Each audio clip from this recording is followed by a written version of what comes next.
the Lord. Bwana asifiwe. Someone excited, shout a bigger hallelujah. Furaha sema haleluya kubwa.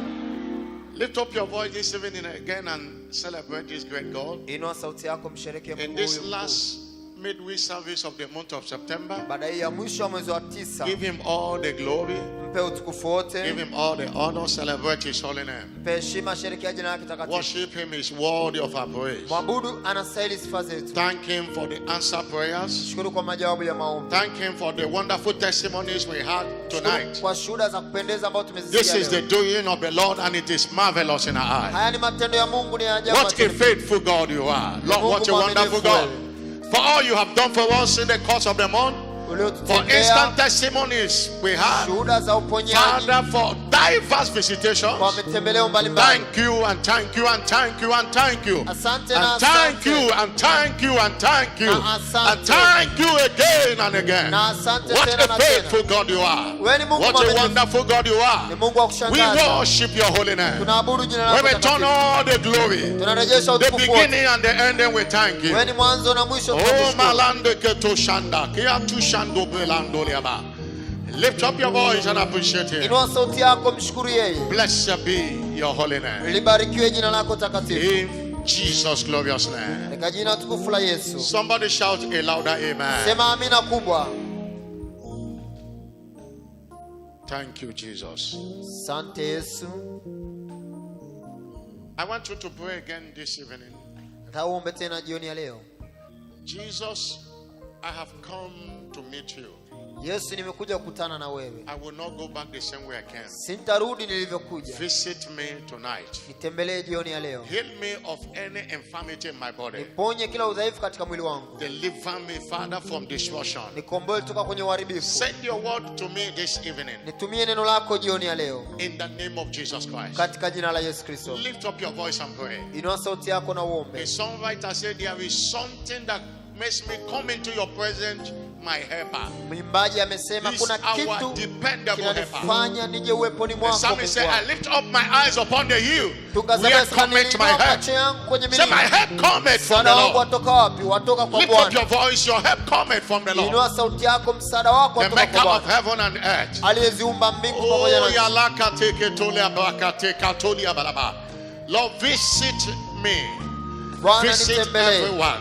Lord, meet everyone at the point of his or her need. Every sickness in the body of everyone is caused today. Let there be instant healing testimonies. Let there be instant healing miracles. Oh, yeah, the kabashua liabakatusha la palaba.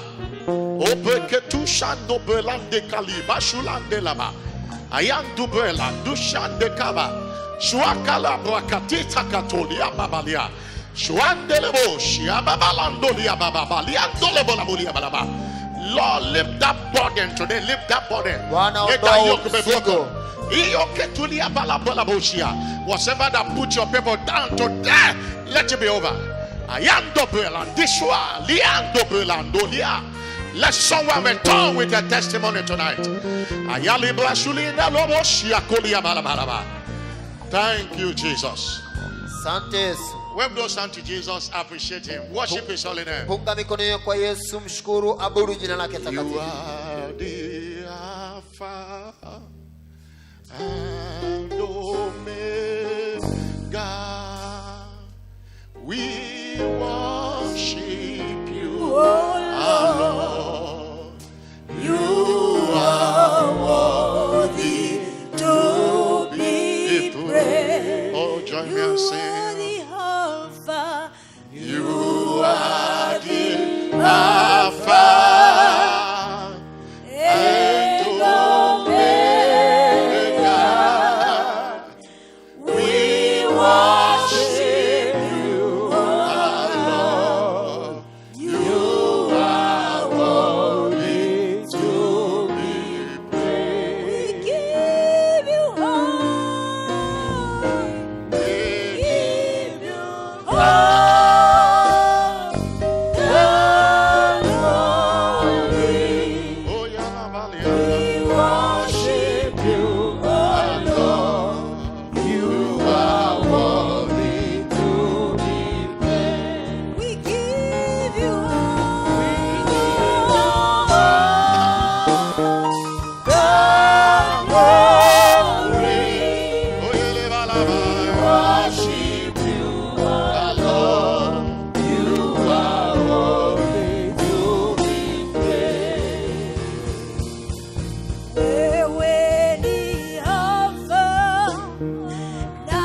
name, the Alpha and Omega, the beginning and the end. Jehovah Rapha is your name. We worship your holy name. The healing Jesus, we celebrate you. Heal today, deliver today. And let everyone return blessed. In Jesus' glorious name. Somebody shout a louder amen. Help me welcome your neighbor to the left and to the right. Tell your neighbor praise God. Please have your seat. Hallelujah. Hallelujah. You are welcome again to his presence. This is our midweek miracle communion service. And the last in this great month. Let's be reminded again that the prophetic focus for this month is I will restore health unto you. And that was God speaking to you and I. And taken from Jeremiah 30 verse 17. The Bible says, I will restore health unto thee. And I will heal thee of thy wounds. Says the Lord. Praise the Lord. Not says any man. It was not bishop that said it. It was God that said it. Because it is only God that heals. Doctors might care, but only God that heals. Hallelujah. In Exodus 15 verse 26, he introduced himself to the children of Israel as their great physician. He said, for I am the Lord that healeth thee. If a man say, I will restore, you can doubt it because no man has any power to heal you. But God is the great physician. God is the great surgeon. There is no sickness that will be a harassment to him. And he has been healing a lot of people this month. Tonight he will heal you. This amen show that you don't believe it. Shout a believing amen. Our teaching series is receiving the miracle of instant healing. Receiving the miracle of instant healing. Part 4. Hallelujah.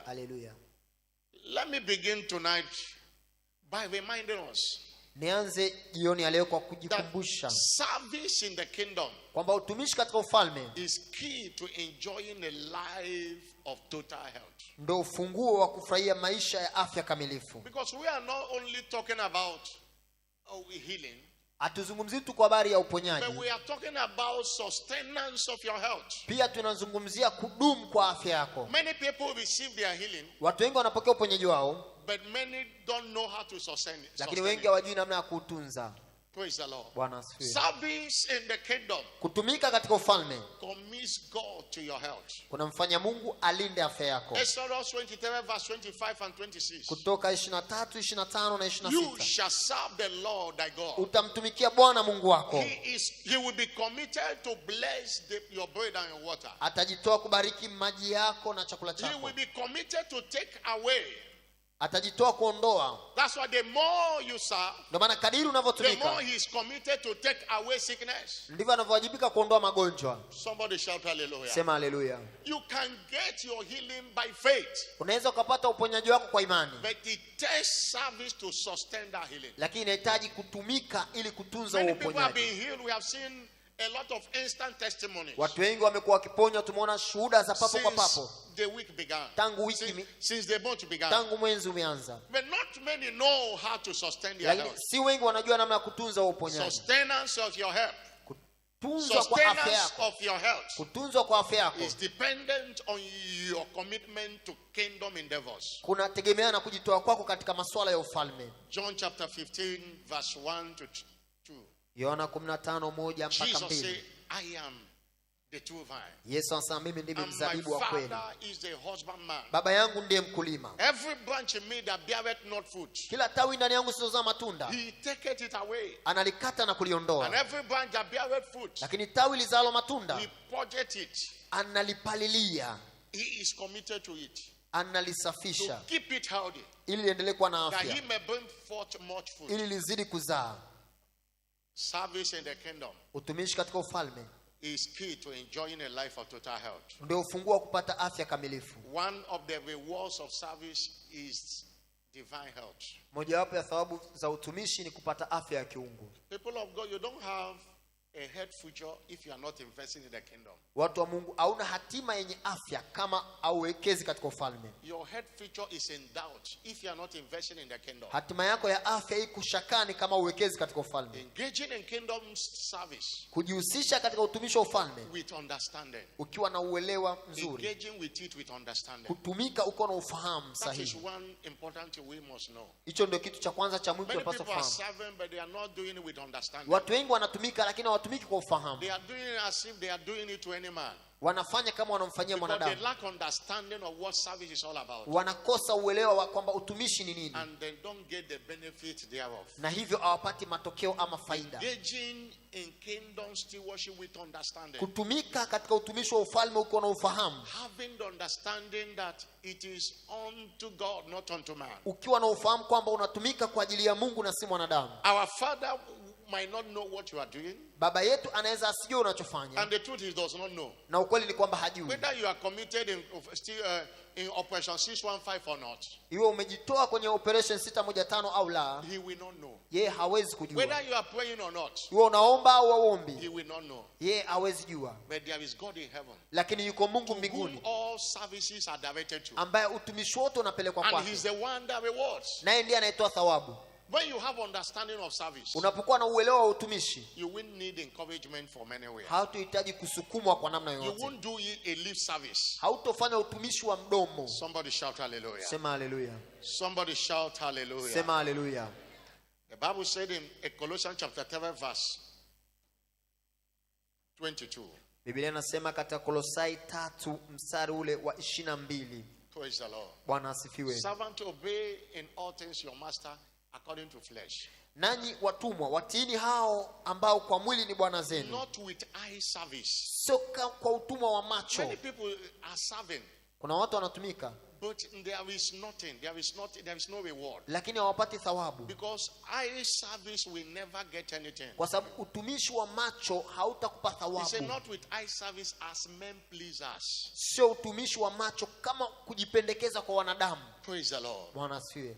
But in singleness of heart, Lakini katika unyofu wa moyo fearing God. mkimcha Bwana. And verse 23. Mstari wa 23. And whatever you do, Lolote mfanyalo do it heartily, lifanyeni kwa moyo, as unto the Lord, kama kwa Bwana not unto men. wala si kwa You mwanadamu. need to have that understanding. Inabidi uwe na uelewa huo That your service is unto the Lord. kwamba utumishi wako ni kwa And he Bwana, said, knowing that of the Lord, mkijua kwamba that you shall receive the reward of your inheritance. kutoka kwa Bwana mtapokea ujira wa For urithi. you serve the Lord Christ. Mnamtumikia Bwana Yesu You Kristo. are not serving the resident pastor. Amtumikii You are mchungaji not serving the mwandamizi, bishop of the church. amtumikii You askofu, serve the Lord Jesus Christ. unamtumikia Bwana Yesu Kristo.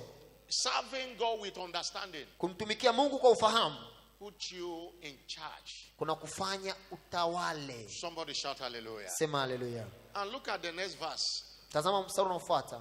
That's why the Bible says, he that doeth wrong, Ambaye anafanya si kwa usahihi he shall receive for the wrong which he have done. atapokea udhalimu wa kila For chofanya, there is no respect of person where God is. kwa maana Mungu ana upendeleo. He that doeth wrong, Anayefanya katika namna ambayo sio you sahihi shall receive the wrong you are doing. utapata mabaya unayoyatenda. You might even be scattering the one others are gathering. Unaweza kuwa unatawanya wale ambao wengine The Bible wanakusanya. says you shall receive the wrong. Mungu anasema utapokea hayo hayo. Serve God with understanding. Tumikie Mungu kwa ufahamu. It entitles you to divine health. Hiyo ndio inakupelekea kupata afya ya kiungu. Somebody shout hallelujah. Sema haleluya. Somebody shout a bigger hallelujah. Sema haleluya kubwa. I pray that God will give you understanding of service. Naomba Mungu akupe uelewa wa utumishi. That it is unto the Lord. Kwamba utumishi ni kwa ajili ya Bwana. And his eyes go to and fro. Na macho yake yanazunguka huko na huko. Looking for those whose their heart are connected. Akiwatafuta wale wanaotumika kwa mioyo. Praise the Lord. Bwana asifiwe. I say praise the Lord. Bwana asifiwe. You cannot serve God with your strength. Huwezi kumtumikia Mungu kwa nguvu zako. And still be weak and sickly. Na ukawa mgonjwa na mdhaifu. You cannot serve God with your strength. Huwezi kumtumikia Mungu kwa nguvu zako. And still be weak and sickly. Na bado ukawa dhaifu na mgonjwa. The Bible made us understand. Biblia inatufanya tuelewe.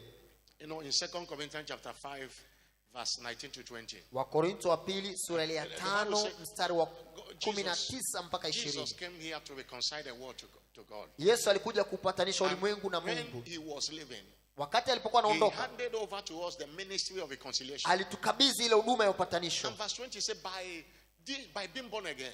Mstari wa 20 kwa sisi kuokoka. We are now ambassadors of Christ. Sasa ni wajumbe ama mabalozi wa Kristo. Who is an ambassador? Balozi ni nani? Ambassador is a representative. Balozi ni mwakilishi. A representative. Ni mwakilishi. We are now representative of Christ. Sisi ni wawakilishi wa Kristo. And our responsibility na wajibu wetu is to reconcile the world to God. Ni kupatanisha ulimwengu kwa Mungu. To reconcile the lost to God. Kupatanisha waliopotea kwa Mungu. We are in the position of Christ. Tuko katika nafasi ya Kristo. He started it. Yeye alianza. And he left it for us to continue. Na akatupa ile jukumu tuendelee. And the Bible says when we are doing that. Bila sasa tunapofanya hivyo. And when we are doing it faithfully. Na tunapofanya kwa uaminifu. That it is equal to divine health. Inatupatia afya ya kiungu. Proverbs 13 verse 17. Mithali 13:17. A faithful ambassador. Mjumbe ama balozi mwaminifu. A faithful ambassador. Balozi ama mjumbe mwaminifu. Is health. Ni afya. A state of no sickness at all. Anakuwa na hali ya kutokuwa na ugonjwa kabisa. You can't serve God with your strength. Hauwezi kumtumikia Mungu na nguvu zako. And still be sick and weak. Na bado ukawa mgonjwa na mwenye madhaifu. Somebody shout hallelujah. Sema hallelujah. Take advantage of these few days. Tumia kwa faida siku hizi chache. Of the ongoing prophetic mandate of operation by all means. Za agizo hili linaloendelea la operation kwa njia zote. And register for health insurance. Na ili ujiandikishe kupata bima ya afya. Service in the kingdom is health insurance. Utumishi katika ufalme ndio bima ya afya. Praise the Lord. Bwana asifiwe. But let me say this also. Labda niseme hili tena. That receiving a miracle of instant healing. Kwamba kupokea uponyaji au muujiza wa uponyaji wa papo kwa papo. Demands that we take responsibility. Kunatuhitaji tuchukue wajibu. It demands that we take responsibility. Inatuhitaji sisi kuchukua wajibu. I said last Sunday. Nilisema Jumapili iliyopita. After this month, if you are still sick, you have yourself to blame. Baada ya mwezi huu kama wewe bado ni mgonjwa inabidi ujilaumu mwenyewe. So many people so doubt the word of God that they can't receive anything from it. Unajua watu wengi wanashaka na neno la Mungu ndio maana hawapokei kitu. You need to take responsibility. Unahitaji kuchukua wajibu. To receive the miracle of instant healing. Ili upokee muujiza wa uponyaji wa papo kwa papo. In John chapter 5, reading from verse 1. Yohana 5 kuanzia mstari ule wa kwanza. We saw the story of that man. Tunaona habari ya yule ndugu. After he said there was a feast of the Jews and Jesus went to Jerusalem. Palikuwa na sikukuu ya Wayahudi na Yesu akaenda Yerusalemu. By the sheep market there was a pool there. Na karibu na hilo soko kulikuwa na bwawa pale. The pool of Bethsaida. Bawa la Bethsaida. The Bible describes have 5 porches. Biblia ilikuwa inaelezea. And in this lay a very great of impotent folks. Na katika hilo birika walilala watu wengi wenye magonjwa mbalimbali. Of blind, of hot, of withered. Wadhaifu, waiting for the moving of the water. Wakisubiri maji yachemke. And an angel always come at a particular time. Kwa maana kuna wakati malaika hushuka. When the angel move the water. Malaika akitikisa maji. Whosoever that step in. Yule wa kwanza kuingia. Was made hold of whatever disease he had. Anaponywa ugonjwa wote aliokuwa nao. And this certain man. Na ndugu huyu fulani. Was there we has an infirmity 38 years. Alikuwa na udhaifu kwa miaka 38. This pool have 5 porches. Huyu ndugu alikuwa na. If people have occupied the entrance, you can go to other places. Na hiki kisima kilikuwa kina milango mitano. Mtu akikaa mlango mmoja unaweza kuingilia mlango mwingine. Praise the Lord. Bwana asifiwe. Because I came to understand. Kwa sababu nilikuja kugundua kupitia andiko hilo. That why did the Bible say you have 5 porches? Biblia iliposema ina milango mitano. That what mean branches. Inamaanisha matawi. That even though there were a lot of people in one. Hata kama kuna watu wengi wanataka kuingia kwenye mlango mmoja. Healing. Na wanatamani uponyaji. You can go to another one. Unaweza ukatumia mlango mwingine. ina milango mitano But this man was there for 38 years. Lakini ndugu yule alikuwa kwenye birika kwa miaka 38. Waiting for who will move him into the water. Akisubiri nani wa kumuingiza kwenye maji. Even when Jesus asked him, Yesu akamuuliza. He said, I have nobody. Akasema sina mtu. I have nobody. Sina mtu. I have no man. Sina mtu. That when the water is troubled, to put me into the pool. Maji yanapotibuliwa hakuna wa kuniingiza kwenye kisima. Look at what the Bible says. Tazama Biblia inachosema. The Bible says the angel moved. Biblia inasema malaika upita. Whosoever. Na kutibua maji The yeyote Bible wa didn't say kwanza. somebody have to put you. Biblia kusema kwamba mtu inabidi akuingize. And this man was not the only one that has sickness that was there. Mtu huyu siye tu alikuwa na ugonjwa alikuwa pale. But he was waiting. Lakini alikuwa anasubiri. He was waiting for who would put him there. Alikuwa anasubiri mtu wa kumuingiza pale. And for 38 years he was. Na kwa miaka 38 alibaki hivyo hivyo. Without taking responsibility. Pasipo kuchukua wajibu. Praise the Lord. Bwana asifiwe. If nobody can put you there, kama hakuna kukuingiza pale, you can put yourself there. Unaweza ukajiingiza mwenyewe. If you stay in the water until the angel comes. Utakaa huko kwenye maji mpaka malaika aje. Somebody shout hallelujah. Sema hallelujah. There is no excuse to render. Hakuna dharura kutokutimiza wajibu wako. There is no excuse whatsoever. Kama hujaponywa hakuna kumlaumu. The same communion that heals somebody is the same you took. Ushirika ulomponya mwingine ndio uliokuponya wewe. Because of your unbelief. Kwa sababu kutokuamini kwako. Nothing happened. Hakuna kilichotokea.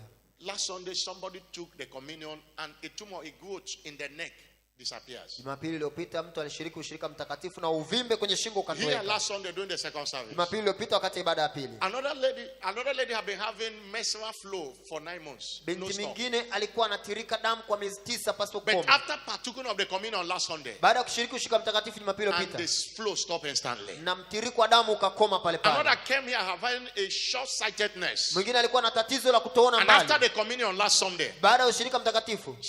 He could still clearly. Aliweza kuona vizuri. Somebody shout hallelujah. Sema hallelujah. Take responsibility for your healing. Chukua wajibu ili kupata uponyaji wako. Somebody shout a bigger hallelujah. Sema hallelujah kubwa. Waiting can be frustrating. Kusubiri kunaweza kukufanya uchanganyikiwe. Only violent faith entitles us to our portion in the kingdom. Imani ya mabavu ndio inatupa fungu letu katika ufalme. Matthew 11:12 says. Mathayo 11:12. From the time of John the Baptist till now. Tangu siku za Yohana Mbatizaji mpaka sasa. The kingdom of God suffered violence. Ufalme wa Mungu upatikana kwa nguvu. And only the violent take it by force. Wale wenye nguvu tu wanauteka kwa nguvu. Violent faith is a faith that is desperate. Imani ya mabavu ni imani ambayo ina shauku kali. Violent faith is a persistent faith. Imani ya mabavu ni imani yenye kuendelea. Violent faith is a now faith. Imani ya mabavu ni imani ya sasa. A faith that will not hear no to an answer. Imani ambayo haiwezi kukubali hapana kama jawabu. A faith that want to take it now. Imani inataka kuchukua sasa hivi. A faith that will not wait till Sunday. He want to take it now. Imani ambayo haiwezi kusubiri Jumapili, inahitaji kupokea sasa. And faith is operational in the now. Imani inatenda kazi sasa. Hebrew chapter 11 verse 1. Ebrania 11:1. The Bible say. Biblia inasema. Now faith is a substance of things hoped for. Sasa imani ni bayana ya mambo yatarajiwayo. Ni uhakika wa mambo yasionekana. And by it the elders obtain a good report. Na kupitia imani hiyo wazee walipata ripoti njema. Faith is operational in the now. Imani inatenda kazi sasa. And God will start operate in the now. Na Mungu tunayemtumikia anatenda kazi sasa. The psalmist say God is our present help. Mtunga Zaburi anasema Mungu wetu ni msaada wetu wa sasa. Our present help. Ni msaada wetu wa sasa. In Ephesians chapter 3 verse 20. Efeso 3:20. The Bible says now unto him that is able. Sasa kwake yeye awezaye. Ephesians 3:20. Efeso 3:20. Now unto him that is able. Sasa kwake yeye awezaye. To do exceedingly. Kutenda zaidi sana. Abundantly. Kuliko. Above. Kuliko all that we ask or think. Yote tuombayo au tuwazayo. The ability of God is in the now. Uwezo wa Mungu uko kwa wakati wa sasa. Don't postpone that healing to next Sunday. Usiungojee huo uponyaji mpaka Jumapili ijayo. God of the now is here now. Mungu wa sasa yuko hapa sasa. And he will heal you now. Na atakuponya sasa. I'm not hearing a louder amen. Sikia amina kubwa. I say he will heal you now. Atakuponya sasa.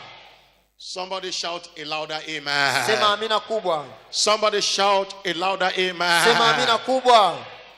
Jesus will not ask you to come back tomorrow. Yesu hawezi kukuambia uje kesho. If you are set for your healing now. Kama uko tayari kwa uponyaji wako sasa. He will not ask you. Hawezi kukuambia. Proverbs chapter 3 verse 27 to 28. Mithali 3:27 na kuendelea. The Bible says withhold not Biblia inasema from them to whom it is due.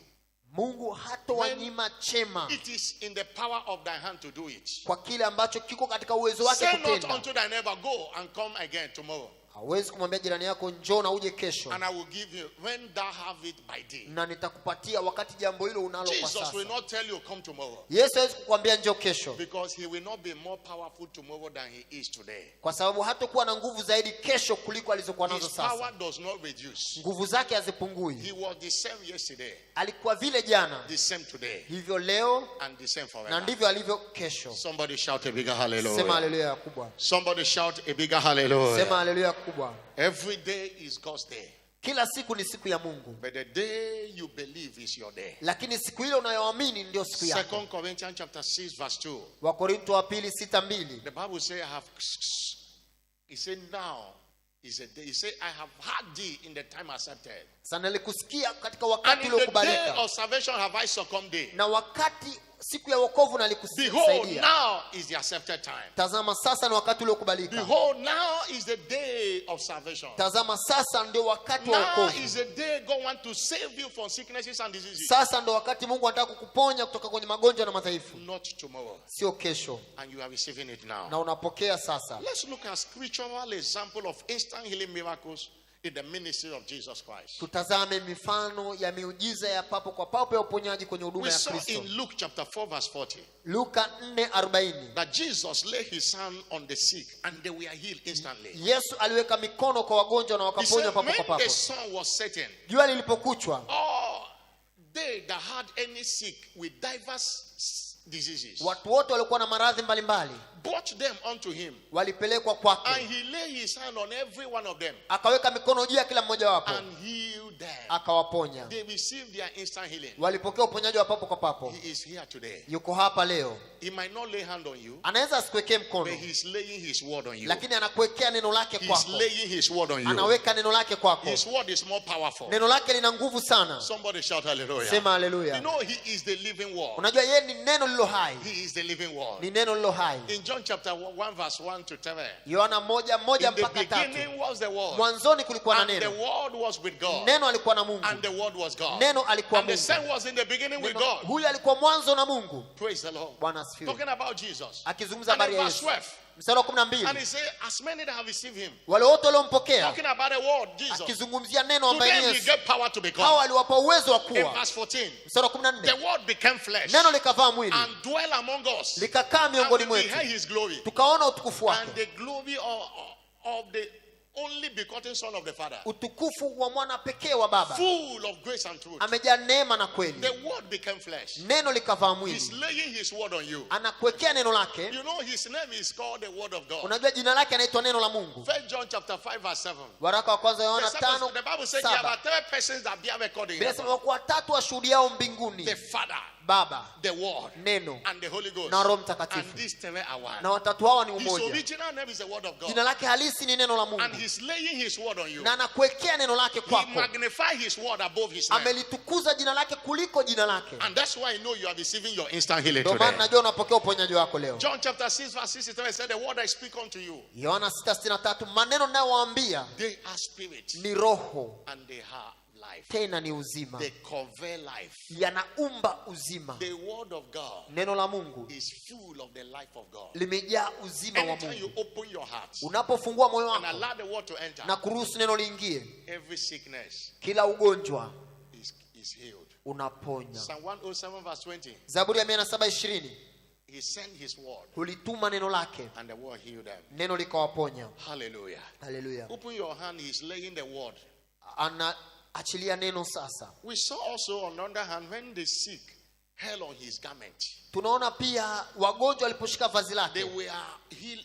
They were instantly made whole. waliponywa papo hapo na kuwa In wazima. Matthew 14 verse 35 and 36. Mathayo 14:35 na Matthew 36. 14 verse 35 and 36. Mathayo He 14:35 said na when 36. the men of that place had knowledge of him, watu wa eneo lile walipomtambua, out into all that country round about, walituma watu kando kando, and brought unto him all that were diseased, ya maeneo hayo, wakamletea walio wagonjwa, and besought him that they might only touch the hem of his garment. nao wakamsihi waguse pindo tu la And nguo as many yake, that have touched were made perfectly whole. na wengi waliogusa pindo wakapona kabisa. That is healing by mantle. Huo ni uponyaji kupitia vazi la kinabii. This coming Sunday is a mantle service. Jumapili ijayo ni Jumapili ya vazi la kinabii. Somebody shout hallelujah. Sema hallelujah. It's a mantle service. Jumapili ya vazi la kinabii. Make sure you come with a white handkerchief for a mantle. Hakikisha unakuja na leso nyeupe. As that mantle touch you, that comes from Bishop Edepo, Lile vazi linalotoka kwa Askofu Edepo as it linapokugusa, touches you, linapokugusa, he will turn you to another man. litakugeuza kwa mtu I'm mwingine. not hearing a louder amen. Sisikia amina kubwa.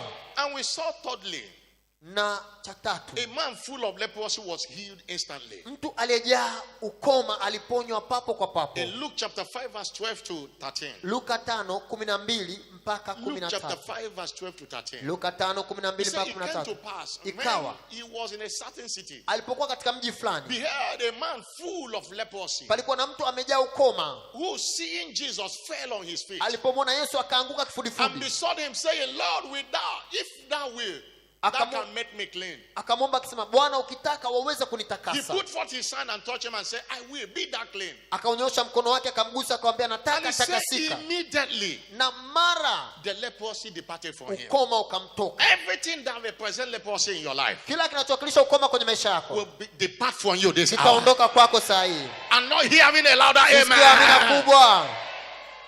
And we saw also another example, the fifth example. Tunaona pia mfano mwingine, A woman bound by Satan for 18 years mwanamke aliyefungwa na shetani miaka stood 18 upright instantly. alisimama akanyoka hapo hapo. In Luke chapter 13 verse 11 to 13. Luka 13:11 mpaka I 13. love the faith of that woman. Napenda imani ya yule mwanamke. Praise the Lord. Bwana asifiwe. Read it from verse 10. Tusome kuanzia mstari ule wa That woman 10. was in that condition. Mwanamke huyo alikuwa katika hali hiyo, But that condition did not allow,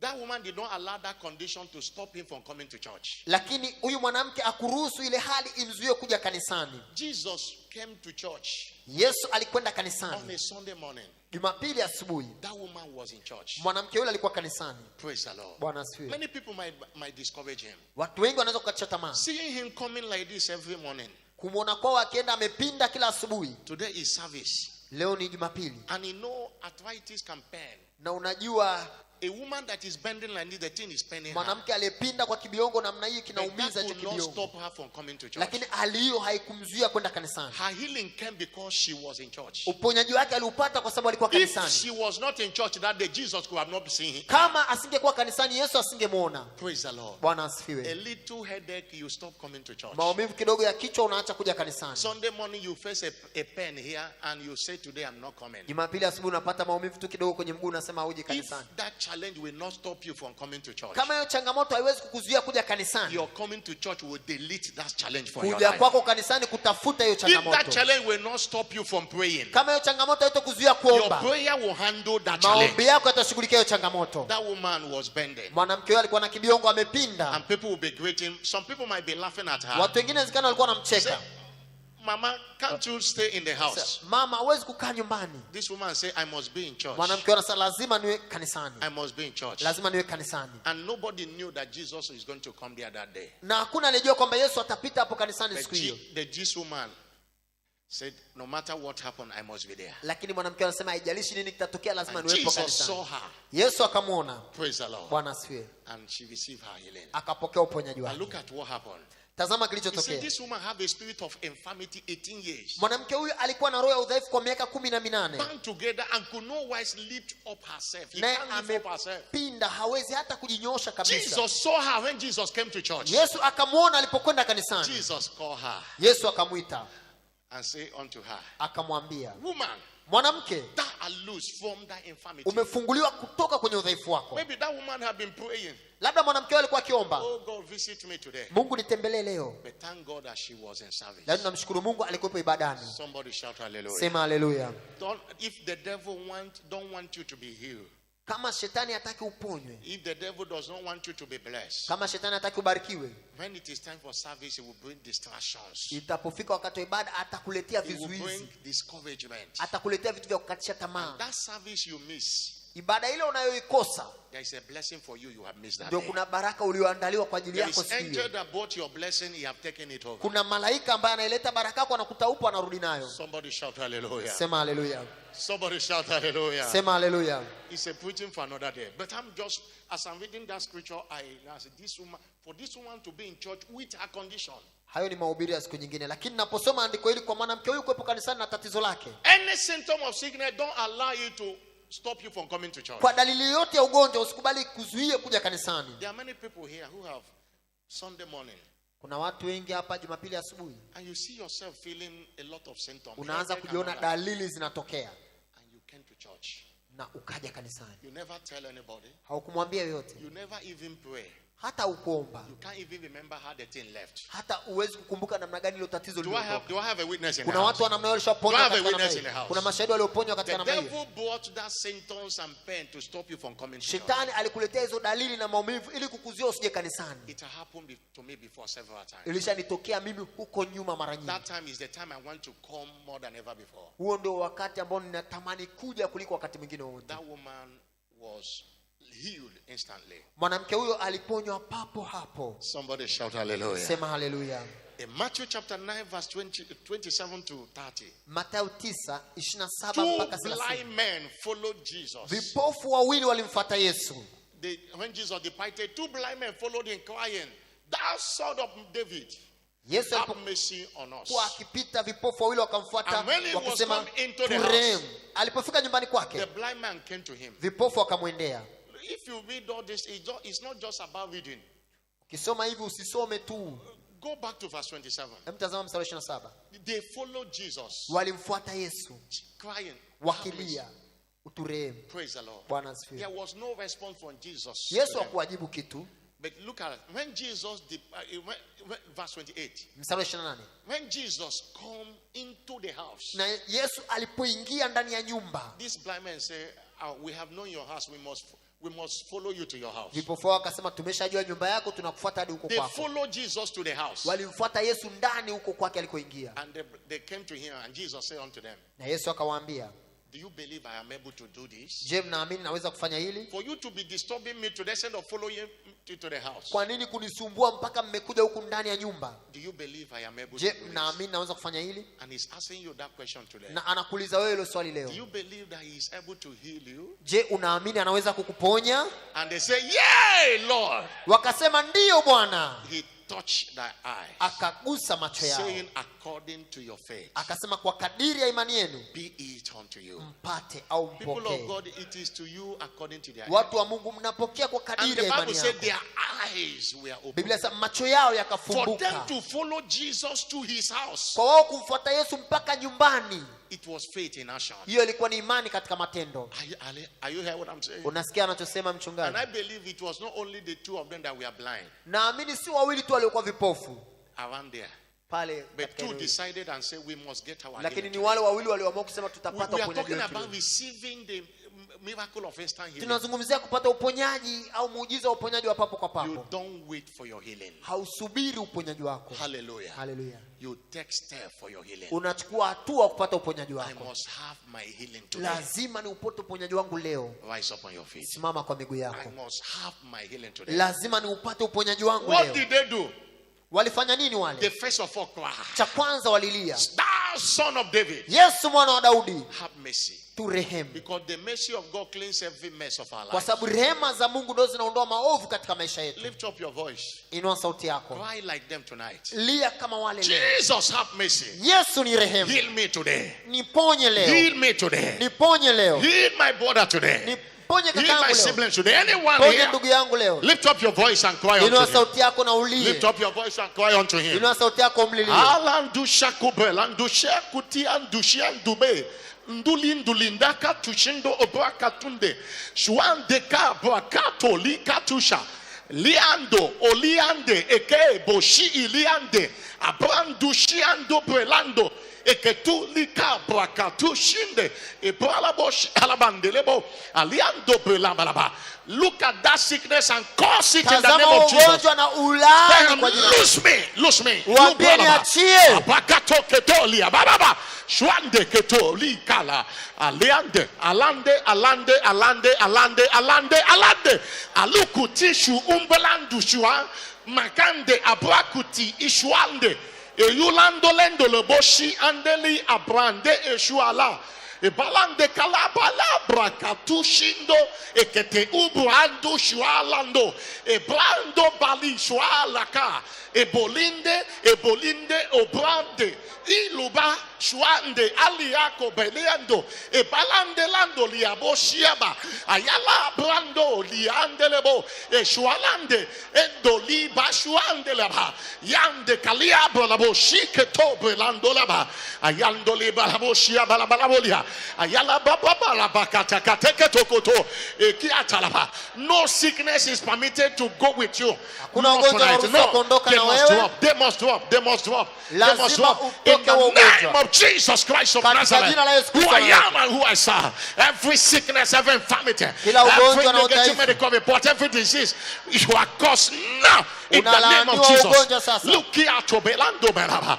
Ayala Blakatu Shiga, Abando Pelia Coteliaba, Ayala Baba Aliba Katusha, Abrando Shia Baraba, Aliba, Aliandelebo Shaba, Eketushia Calaba, Aliandolobosha, Liaba, Abrando Bel, Eshuandeleba, Ayando Belia, Ayaliaba, Eshuan de Katushia, Ekutian de Kalea, Eketushaka, Brando Palaba. Is somebody causing that sickness? I'm receiving your healing today.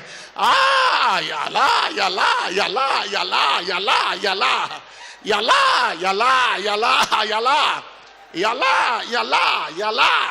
Ekute kaliabu shalaba. Thank you, Jesus. In the name of Jesus Christ. Thank you, Jesus. In Jesus' name. Lebra shuli balabalaba. Eshuande la baliaba kotilia bushiande kaliabushianda laba. Alea bushia balaba. Lose her and let her go. In the name of Jesus Christ. Thank you, Jesus. In Jesus' glorious name we have prayed. Somebody shout a louder amen. I want you to understand one thing. They brought somebody to Jesus. In Mark chapter 2. The person was suffering from paralysis. But he was a sinner. But Jesus looked at him. I say your sins be forgiven. Hallelujah. Until the sins are forgiven, the healing will not come. Somebody is here who want to say, Jesus, forgive me my sins. Because this communion is here to manifest instant healing in your life today. Kwa sababu ushirika uko hapa ili kudhihirisha uponyaji wa papo kwa papo kwako. You must be saved. Lakini cha kwanza lazima uokoke. Jesus told Nicodemus. Yesu alimwambia Nicodemus, except a man be born again, mtu asipozaliwa mara ya pili, he shall not see hawezi kuona the kingdom of God. Ufalme wa Mungu. One of the things in the kingdom is healing and deliverance. Mojawapo ya vitu katika ufalme ni uponyaji na ukombozi. When you are not born again, your mind will be blindfolded, you won't see. Unapokuwa haujaokoka, akili yako inafungwa, unakuwa uoni. People of God, I want to pray for such people today. Watu wa Mungu, hata niombe watu wa namna hiyo leo. Somebody is here who is not born again. Mtu yuko hapa hajaokoka, who want to surrender to Jesus. Anataka kutoa maisha yake kwa Yesu. Or somebody is here who have been born again before. Au mtu yuko hapa aliokoka huko nyuma. You want to rededicate your life to Jesus. Unataka kutengeneza maisha yako na Kristo. I want to pray for you. Mchungaji anataka kuombea. And your life will never remain the same. Na maisha yako hatabaki kama alivyo. If you fall in these two categories, unaangukia kwenye makundi ya hawa watu wawili. Put your hand on your chest. Weka mkono wako kifuani. Let me pray for you. Mchungaji akuombea. Put your hand on your chest. Weka mkono wako kifuani. Let me pray for you. Mchungaji akuombea. Come forward here, let me pray for you. Na njoo hapa mbele akuombea. Wewe weka mkono kifuani. Take a step of faith and come. Chukua hatua ya imani, njoo mbele. Come. Chukua hatua ya imani, njoo mbele. Come, let me pray for you. Njoo mbele, mchungaji akuombea. Come, let me pray for you. Njoo mbele, mchungaji akuombea. You want to be saved? Come. Nataka kuokoka. Jesus is calling you. Yesu anakuita. Jesus is calling you. Yesu anakuita. People of God, clap your hand for Jesus. Watu wa Mungu He's apige saving Bwana Yesu souls tonight. makofi. He's saving souls. Anaokoa Come, nafsi. come, come, come. Unayetaka kuokoka, njoo Your mpokee life Yesu. will never remain the same. Maisha yako yatabaki kama yalivyo. Oh, saying to him, into my heart. Come into my heart, Lord Jesus. Come in and stay. Come in today. Unamwambia Yesu, njoo Come, ndani come, kwangu come, leo. come. Clap. Hey, I've sent the other person, please come. Roho We don't have unataka kumpa time. Yesu Come, maisha come, yako. come, come. Unataka kutengeneza na Come, Yesu, let's njoo. pray for you. Let's pray for Njoo, you. Your uombewe. life will never remain the same. Maisha yako yatabaki kama yalivyo. In the name of Jesus Christ. Katika jina la Yesu Kristo. Amen. Amina. You want to rededicate your life? Unataka kutengeneza maisha yako na Please Kristo. come and join them. Uliokoka ukarudi nyuma, unataka kutengeneza, njoo jiunge na hawa And hapa. Jesus will be glorified. Ili Yesu Every atukuzwe. one of you here, in 1 minute, tell Jesus, I am sorry. Mlioko hapa mbele kwa dakika Have mercy moja, upon me. mwambie Yesu, samahani ni mercy rehemu. upon me. Omba Say it msamaha to kwa him. Have Yesu, mercy upon mwombe me. akurehemu, Jesus, omba rehema zake. let your mercy cleanse every mess of their lives. Yesu, rehema zako zisafishe maovu katika In maisha yao. Jesus' name. Katika jina la Yesu. Okay, pray this prayer of faith after me. Fatisha ili ombi la imani. Say, Lord Jesus. Ulioko hapa mbele, sema Bwana Yesu. I want everyone to say it. Say, Lord Sema kwa sauti Jesus. kabisa, Bwana Yesu, I come to you this evening. ninakujia jioni hii. I know I am a sinner Najua mimi ni mtenda dhambi and I need salvation. na ninahitaji wokovu. Forgive me my sins. Nisamehe dhambi zangu. Wash me by your blood. Nioshe kwa damu yako. Today, Leo I receive you as my Lord and personal Savior. ninakupokea wewe kama Bwana wangu na Mwokozi wangu. Today I receive you as my Lord and personal Savior. Leo nakupokea kama Bwana wangu na Mwokozi wangu. Come and take your place in my life. Ingia na uchukue nafasi katika maisha yangu. Now Sasa and forever. na milele. I decree today. Natamka leo. I declare today Natamka leo that I am now born again. kwamba sasa nimeokoka. In Jesus' name. Katika jina la Yesu. Father, thank you for these souls you saved tonight. Baba, asante kwa nafsi hizo uliokoa leo. Let the grace that saved them keep them. Neema iliyookoa iwahifadhi. Father, I cover them with the blood of Jesus Christ. Ninawafunika kwa damu ya Yesu Kristo. Any one of them being tormented by the devil. Yote anayeteswa na shetani. Devil, take your hand off their life now. Shetani, toa mkono wako juu ya maisha They are yao. now God's people. Sasa hawa ni watu wa They Mungu. now belong to the household of God. Hawa ni sehemu ya nyumba ya You Mungu. have no power to afflict them. Hauna nguvu ya kuwatesa. In the name of Jesus. Katika jina la None Yesu. of them will go back to sin. Hakuna atakayerudi kwenye dhambi. None of them will go back to the world. Hakuna atakayerudi duniani. In Jesus' glorious name. Katika jina tukufu la Yesu. Congratulations. Hongera. Congratulations. Hongera. We want to see you this Sunday. Tunataka tuwaone Jumapili It's a hii. homecoming Sunday. Ni Jumapili ya We want to minister to you. tunataka tuwahudumie. Please feel free to be here on Sunday. Tafadhali jisikie huru kuwepo hapa Either you come in Jumapili. first service or in second Uje service. ibada ya kwanza ama ya pili. God bless you. Mungu akubariki. Our church officials have something. Let's minister to them. Watumishi wetu upande ule wa kushoto And get pale their contacts. wana And mambo ya let's kuelekeza, invite them. wafuateni pale upande wa kushoto. And make sure watumishi. every one of them partake of the communion. Na watumishi wa Mungu mwakishe kila mmoja anashiriki ushirika mtakatifu. Somebody lift up your voice. As I partake of this communion, Kila mtu sasa Father, inue my sauti healing yake. is established. Ninaposhiriki ushirika huu, My healing uponyaji is wangu established. unathibitishwa. My healing is established. Uponyaji wangu It's a unathibitishwa. communion for healing Ni and ushirika divine wa health. uponyaji na afya Take ya what kiungu. belongs to you. Lord, as I partake of this communion, Bwana, naposhiriki whatever you ushirika, have not planted in the life of chochote ambacho everyone, let it be rooted hujapanda out. kwenye maisha yote Let it be king'olewe. rooted out. Let it be rooted out. Let it be rooted out. King'olewe. In the name of Jesus Katika Christ of jina la Yesu Nazareth. Kristo wa Nazareti. Let it be rooted out. In the name of King'olewe. Jesus Christ of Katika jina la Yesu Nazareth. Kristo wa In the Nazareti. name of Jesus, let it be rooted out. Katika jina la Is Yesu somebody king'olewe. praying at all? Is Kuna mtu somebody praying anaomba? at Kuna all? mtu anaomba? Is somebody praying at all? Je, kuna mtu Let them be anaomba? rooted out. Let them be rooted out. Ving'olewe. Leko shakatalianda la kalonda landa landolinda landolia. Shwande andalande landa laba. Lord, let there be instant testimonies Kuwepo of na healing. shuhuda za papo kwa Let papo za that growth uponyaji. disappear. Huo uvimbe Let that uondoke. headache be healed. Maumivu ya kichwa Let that yapone. fibroid be healed. Vimbe Let zipone. that diabetes be healed. Let that syphilis be Kisukari healed. kiondoke. Let that HIV be healed. Ukimwi upone. Lord, let every terminal disease be terminated. Ugonjwa wa Let that mauti ukomeshwe. hepatitis be healed. Lord, every growth in the body, let it be Kila healed. uvimbe In the name of katika Jesus mwili Christ. uponywe. Lord, inside and outside, whatsoever, Ndani na nje. Lord, that is not needed in the body of Chochote anyone, ambacho let hakihitajiki it be flushed out. As the blood is entered your people, let that sickness be flushed out. Let that sickness be flushed out. Now, let it be flushed out. Let them be flushed out. Now, in the name of Jesus Christ. Let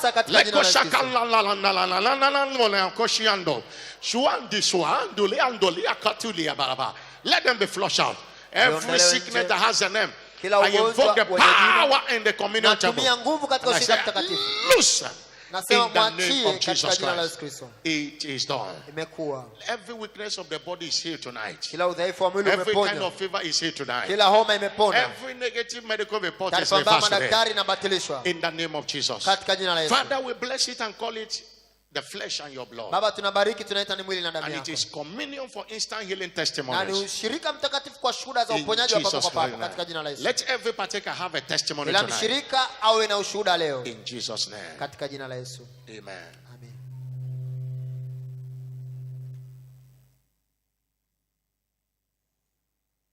My helper, oh, my helper, my helper, oh, my helper, my helper, oh, my helper, my helper, oh, my helper. There is something that makes me come into your presence, my helper. There is something that makes me come into your presence.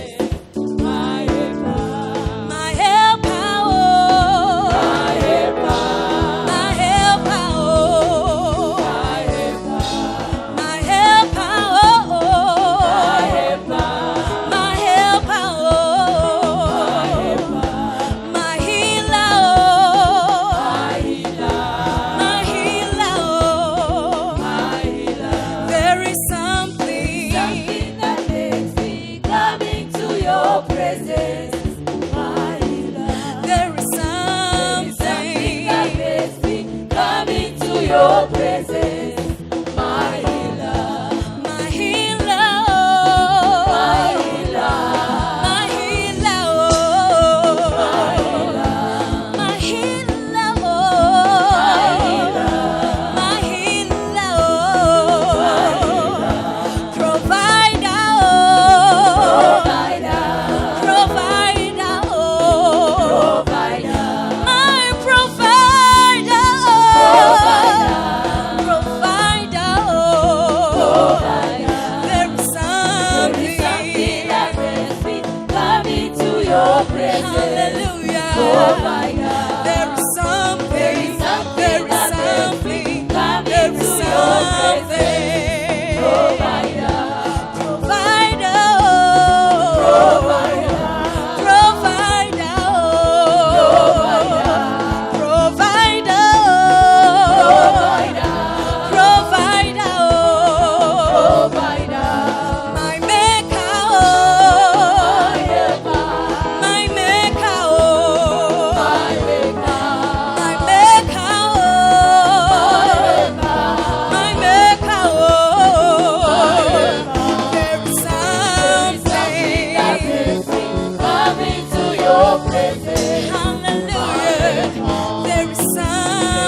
Hallelujah. Begin to declare, I am healed. I am healed. That sickness is over. I am healed. No more sickness, no more infirmity. Begin to declare your healing by the word you heard and by the communion. Begin to declare, I know Jesus has touched you. Begin to declare, I am made whole. Whosoever the Son of Man set free is free indeed.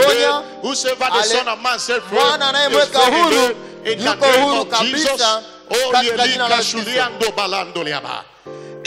name of Jesus Christ, I decree, in the name of Jesus Christ of Nazareth, by the word you heard and by the communion, you are healed now in the name of Jesus Christ. That sickness that followed you here, it dropped off your body now in the name of Jesus Christ. That pain that followed you here, now it is over in the name of Jesus Christ. By the blood of Jesus Christ, your healing is perfected now in the name of Jesus. As you check yourself, you'll find out it is no more there. That sickness is no more there. It has gone back to the devil in the name of Jesus Christ. I say you have gone back to the devil in the name of Jesus Christ. From today, you are established in divine health in the name of Jesus Christ. I say you are established in divine health in the name of Jesus. It is done. Wave those hands to Jesus and give him the glory. In Jesus' name. Jesus have taught you in our services. Let's know about the testimony on Sunday. Because of time, we can't take the testimony now. But make sure you register it and check yourself tomorrow. Healing comes by faith. Ujitazame, uponyaji unakuja kwa imani. Go and check yourself tomorrow. Nenda ukajitazame kesho. If you need a medical confirmation, kama utahitaji uthibitisho wa madaktari, you will not find that sickness na anymore. Hautaona ugonjwa tena. In the name of katika Jesus jina la Yesu. I'm not hearing a louder amen. Sikia amina kubwa. You are blessed. Umebarikiwa. Go in peace tonight. Nenda kwa amani. And God of this great commission go with you. Mungu wa huduma hii kubwa aende na wewe. You have seen the last Wednesday of this month. Umeona Jumatano ya mwisho wa mwezi huu. You will see the last Wednesday of this year. Utaona Jumatano ya mwisho wa mwaka huu. This year will not see your end in the name mwaka of huu Jesus. utaona mwisho wako kwa jina la Yesu. And the remaining days of this month, siku zobaki za mwezi huu, God of heaven will remember you. Mungu wa mbinguni atakukumbuka. When God remembers a man, the story of that man changes. Mungu anapomkumbuka mtu, historia ya mtu inabadilika. God of heaven will remember you. Mungu wa mbinguni atakukumbuka. That was why in Jeremiah chapter 15 verse 15. Ndio maana Yeremia 15 mstari 15. Cry unto God. Yeremia alimlilia Mungu. I say, remember me. Nikumbuke Bwana. Visit me. Nitembelee. God will remember you this Mungu atakukumbuka wiki hii. God will visit you. Mungu atakutembelea. On your coming on Sunday, the homecoming, kuja kwako Jumapili katika ibada ya karibu nyumbani, you shall come with your testimony. Utarudi na shuhuda wako. In Jesus' glorious name. Katika jina tukufu la Yesu. You are blessed.